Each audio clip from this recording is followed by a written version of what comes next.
อาสาวะขยาวะหังนิพพานา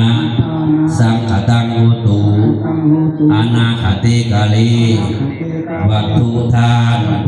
ที่พวกข้าน้อยได้ให้ดีแล้วขอจง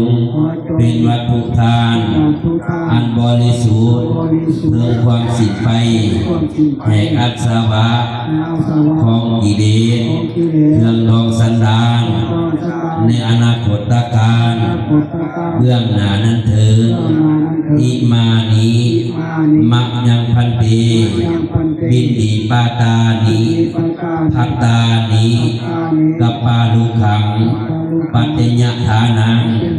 สาปริวลังภิกขุสังฆัสสะโอโนสยามะสาธุโนพันติภิกขุสังโฆอิมานิมักยังพันติพัตตานิกัปปาลุขังปัจจญฐานังสาปริวลัง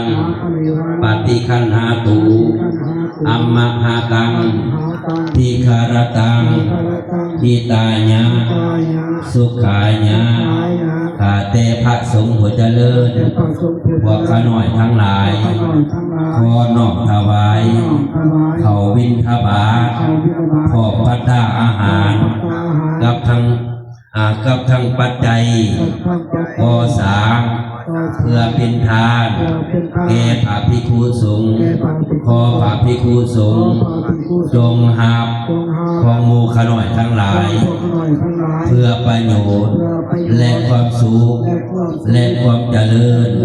แก่หมู่ข้าน้อยทั้งหลายแก่ญาติทั้งหลายสิ้นกาลนั้นเถิ